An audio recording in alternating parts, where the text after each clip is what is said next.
అందరికీ నమస్కారం. ప్రభుత్వ పథకాల అప్డేట్స్ ముఖ్యంగా ఇందిరమ్మ ఇళ్ళకి సంబంధించి ప్రతి అప్డేట్, ప్రతి డౌట్ క్లియర్ చేస్తూ మీకు ఇందిరమ్మ ఇళ్ళ ఫైనల్ లిస్ట్‌లో మీ పేరు వచ్చే వరకు సూచనలు, సలహాలతో వీడియోస్ అయితే వస్తాయి. తప్పకుండా సబ్స్క్రైబ్ చేసుకోండి. వీడియోస్ అయితే లైక్ చేస్తూ ఉండండి. ఇక వివరాలకెళ్తే గత బీఆర్ఎస్ ప్రభుత్వంలో కూడా డబుల్ బెడ్‌రూమ్ ఇళ్ళ కార్యక్రమాన్ని అయితే చేపట్టింది. కానీ మరి కేంద్ర ప్రభుత్వ నిధులకు విధానాలకు, విధి విధానాలకు అనుగుణంగా మరి ఆ సెలక్షన్ లిస్టు ఉండకపోవడంతో మరి కేంద్ర ప్రభుత్వం అయితే డబుల్ బెడ్‌రూమ్ ఇళ్ళకి సంబంధించి చాలా మొత్తంలో బిల్లులు అయితే పెండింగ్‌లో పెట్టింది. తద్వారా మరి బీఆర్ఎస్ ప్రభుత్వం కూడా డబుల్ బెడ్‌రూమ్ ఇళ్లను పూర్తిగా కట్టించలేకపోయింది. చాలా ఇళ్లని మధ్యలో కూడా నిర్మాణంలో ఆగిపోయాయి. మరి ఇలా ఇందిరమ్మ ఇళ్ల కోసం అయితే చాలా మంది అయితే ఎదురు చూస్తున్నారు. ఇప్పుడు దాదాపు 80 లక్షల పైగా ఇందిరమ్మ ఇళ్ల కోసం అప్లై చేసుకున్నారు. ప్రభుత్వం అదిగో ఇందిరమ్మ ఇల్లు, ఇదిగో ఇందిరమ్మ ఇల్లు, ఇక ఫైనల్ లిస్ట్ పెడుతున్నాం, గ్రామ సభలు పెడతాం, వార్డు సభలు పెడతాం, ఇందిరమ్మ కమిటీలతో సెలెక్ట్ చేస్తాం, అది ఇది చెప్పుకుంటూ వస్తుంది. కాలయాపన అవుతుంది. ఇంతవరకు 72,000 ఇళ్లు మంజూరు చేశారు. అందులో దాదాపు ఒక 10,000 మంది వరకే ముగ్గు పోసుకున్నట్లు సమాచారం వస్తుంది. ఇంకా 60,000 వరకు అయితే ముగ్గు అయితే పోసుకోలేదు. ఇక మార్చి 15 వరకు అందరూ కూడా ఖచ్చితంగా ముగ్గు పోయాలి. లేకుంటే ఆ 72,000కు సంబంధించి మళ్ళీ కొత్త వాళ్ళకి కేటాయిస్తారు కూడా ప్రభుత్వం ఆదేశాలు జారీ చేసింది. మరి ఏది ఏమైనా మరి మొదటి విడతలో 72,000 ఇళ్లు మాత్రమే మంజూరు చేసి రాష్ట్ర వ్యాప్తంగా మరి ఇటు జీహెచ్ఎంసీ పరిధిలో హైదరాబాద్లో కానీ, రాష్ట్ర వ్యాప్తంగా ఇతర గ్రామాల్లో కానీ ఇంకా 3,80,000 మందికి మరి ఫైనల్ లిస్ట్ అయితే పెట్టాల్సి ఉంది. ఇంతవరకు అదిగో గ్రామ సభలు పెడతాం, త్వరలో ఈ 2, 3 రోజుల్లో చేస్తామని గృహ నిర్మాణ శాఖ మంత్రి పొంగులేటి శ్రీనివాసరెడ్డి ప్రకటిస్తూ వస్తున్నారు. కానీ ఇంతవరకు అయితే ఇక గ్రామ సభల ఊసే లేదు. మరి ఇందిరమ్మ కమిటీలు ఉన్నాయా లేవో అనేటువంటి సందర్భమే లేదు. ఈ విధంగా మరి ఎప్పుడు ఇల్లు ఇస్తారు, అసలు మాకు ఇల్లు వస్తుందా రాదా, ఆ ఇందిరమ్మ ఇళ్ళ ఫైనల్ లిస్ట్‌లో మా పేరు ఉంటుందా ఉండదా, అసలు సర్వే మీద సర్వేలు చేశారు, అప్లికేషన్ల మీద అప్లికేషన్లు తీసుకున్నారు ఏంటని చెప్పేసి అందరూ బాధపడుతున్నారు. ఇంకా తెలంగాణ ప్రభుత్వం అయితే కేంద్ర ప్రభుత్వం నుంచి మరిన్ని ఇళ్లను తీసుకునే విధంగా మరి చర్యలైతే తీసుకుంది. మరి కేంద్ర ప్రభుత్వం మార్గదర్శకాలకు అనుగుణంగా మరి కేంద్ర ప్రభుత్వం రూపొందించిన ఇండ్ల యాప్ తో అనుసంధానంగా తెలంగాణ ప్రభుత్వం కూడా ఇందిరమ్మ ఇండ్ల యాప్‌ని తీసుకొచ్చి మరి సేమ్ కేంద్ర ప్రభుత్వం ఏ గైడ్‌లైన్స్ అయితే, ఏ మార్గదర్శకాలు అయితే విధించిందో ఆ మార్గదర్శకాలకు అనుగుణంగా మరి ఇందిరమ్మ ఇళ్లకు సెలక్షన్ లిస్ట్ పెడతామని చెప్పేసి ప్రభుత్వం చెప్తుంది. తద్వారా ఎక్కువ ఇళ్లను తెలంగాణకి కేంద్ర ప్రభుత్వం నుంచి రాబట్టుకునే విధంగా కూడా ప్లాన్ చేస్తుంది. ఇక ఆల్రెడీ ఈ మొత్తానికైతే ఇక్కడ చూద్దాం. అందరికీ పక్కా ఇల్లు కలినా మన దేశం గూడు లేకపోవడం ప్రధాన సమస్య మన దేశంలో. మరి పేదరికం, నిరుద్యోగంతో మరి గూడు లేని వారి, ఇల్లు లేని వారి సంఖ్య అయితే పెరిగిపోతూ ఉన్నది.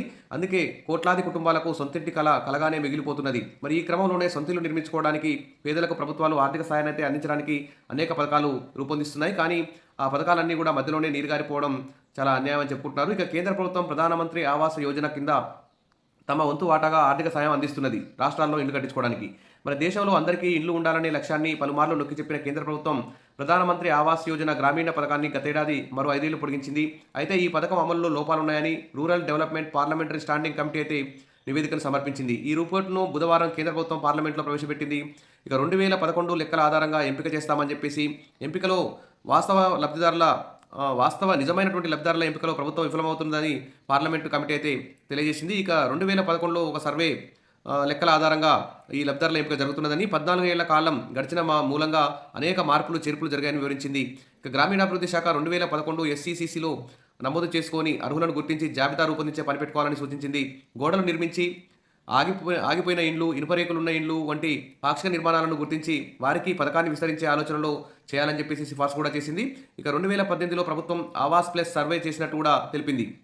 ఇక పీఎంఏవై కింద ఇచ్చేది 1,20,000 మాత్రమే. ప్రధానమంత్రి గృహ నిర్మాణ పథకం కింద కేంద్ర ప్రభుత్వం 1,20,000 రూపాయలు లబ్ధిదారులకైతే అందిస్తుంది. ఇక మైదాన ప్రాంతాల్లో ఈ మొత్తం అందిస్తుండగా ఈశాన్య ఇతర రాష్ట్రాల్లో 1,30,000 అయితే ఇస్తున్నారు. ఇంతటి స్వల్ప మొత్తంలో మరి నాణ్యమైన ఇంటిని నిర్మించుకోవడం సాధ్యం కాదని తెలిపింది. కాబట్టి కేంద్రం ఈ పథకం కింద అందించే ఆర్థిక సాయాన్ని 4 లక్షలకు పెంచాలని సిఫార్సు అయితే చేసింది.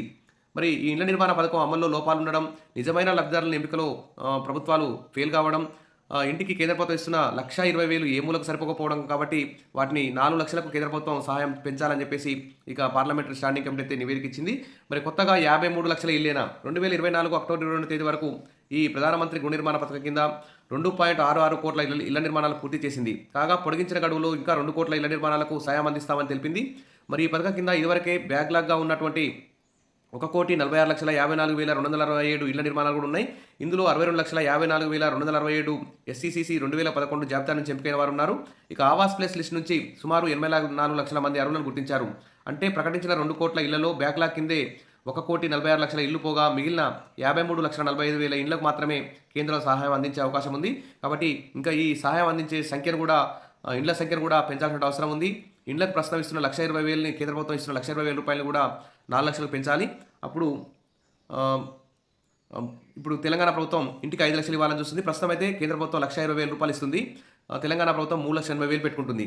అదే ఇప్పుడు కేంద్ర ప్రభుత్వం 4 లక్షలు పెంచితే తెలంగాణ ప్రభుత్వం 3,80,000 ఇస్తే మొత్తం 7,80,000 రూపాయలు ఇందిరమ్మ ఇల్లు కట్టుకునే వారికి లభించే అవకాశం ఉంది. కాబట్టి కేంద్ర ప్రభుత్వం వెంటనే నిధులు పెంచాలి.